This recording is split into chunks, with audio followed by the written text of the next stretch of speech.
So sorry to be presenting this late. After some technical difficulties, I am back and ready to present my chapter 4, Operant Behavior, from our About Behaviorism textbook. Alrighty, so a basics review. I don't know about you guys, but I definitely need it. Um, when our behaviors receive reinforcement, the same behavior is more likely to occur again. And that makes sense because the more that we do things we work out, we see good results, we're going to keep going to the gym and working out. Positive reinforcement strengthens or encourages any behavior that produces it. So the example, a mother gives her daughter candy, which is her reinforcing stimulus for cleaning up her room. The daughter is more likely to clean her room because she received candy. A negative reinforcer strengthens or encourages any behavior that reduces it. On the other hand, John will do the dishes in order to not hear his mom complain. So it makes plenty of sense to me as to how these things work. And knowing these basics is important for me going forward into this chapter. The first section that I saw was feelings of reinforcers. So a quote that stuck out to me was, "The behavior occurs because appropriate mechanisms have been selected in the course of evolution. The feelings are merely collateral products of the conditions responsible for the behavior." And that's from Skinner, our textbook. So feelings, even though, you might say, I feel sad, I feel like I need to do this, they're really believed to have a hand in the reinforcement because every one of us has different motivations and reinforcers. However, they have little to do overall with motivation and behavior modification. Interest is not the same as feeling. We can easily discover what motivates one another by a conversation, or if we're trying to observe and change behavior of our students or clients, surveys. Feelings really don't play a whole big batch in that like I thought they did. Wants, needs, desires, and wishes. So this one is really cool to me because I feel that sometimes I've used these interchangeably, and from a behavior standpoint, they are not the same at all. So we want things or ideas that we believe we're in shortage of. I'm hungry, I want a sandwich.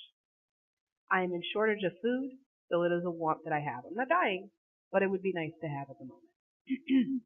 When speaking about needs, we're often speaking about compulsion. There's a differentiation between wants and needs, and we tell ourselves that all the time. We say, hey, do I want this? Do I need this? Well, I don't know about you. I say it to myself all the time to sort of keep myself in check. I need to do my homework so I don't fail my class. That's a need for me. That's compulsion. I'm going to do my homework because it's a need. Desire is said to be the current absence of the appropriate or sought after behavior, but it stops when action begins in the situation. So I use an example that's near and dear to me. When my husband and I were dating, we did a long distance relationship. We missed each other. Missed until we got together. But when we got together, when we were reunited, the missing stopped because I was physically in his presence. Also, wishing is perhaps the most exclusive reference to a heightened state of deprivation or adverse stimulation when no behavior is possible. A military spouse may wish to be with their deployed partner, however, the action of being present, behavior, is not possible due to their orders. So I know that's something that I can attest to, and it made a clear difference between desire and wishing, a little bit more clear for me. Idea and will. So behavior is said to put into play when a person wills to act. And this is also sort of eye-opening. When thinking of the word idea, it seems to be somewhat abstract. To have an idea, there's no causal event that came before that idea in most cases. So I have an idea, I should clean out the garage. Nothing may have spurred me other than, a thought of or feeling that it was dirty. Nothing really, no big event always brings about an idea. And the idea of willing is close to choosing. And it is easy to believe that will is free. We talked about this last week in our inner teaching groups. Free will comes a lot of the time from choices in our past. So it's just as we are free to choose, will is along those lines.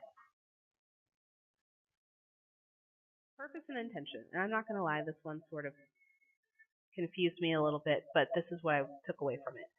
So the quote says, a valid distinction lies back of the statement. This is taken directly from text. Motives and purposes are in the brain and the heart of man, whereas consequences are in the world of fact.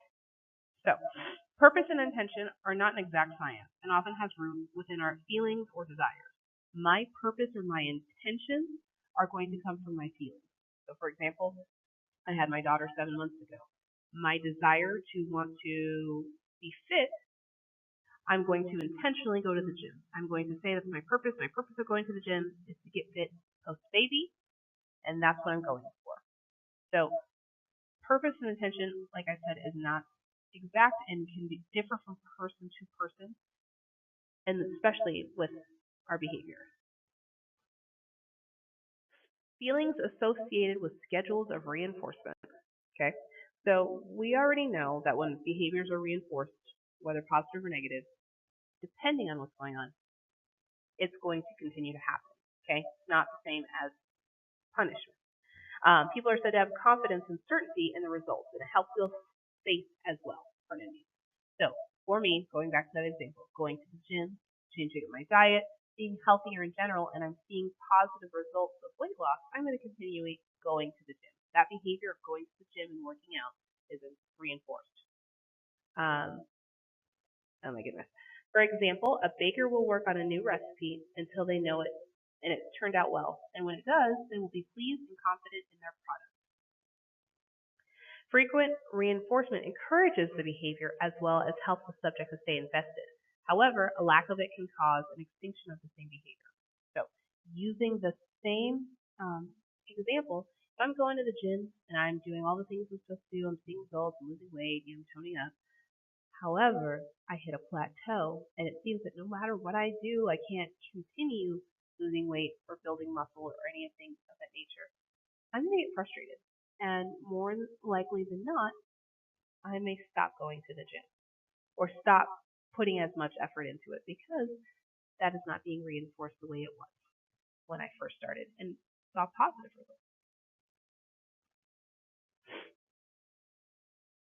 Adversive stimuli and punishment.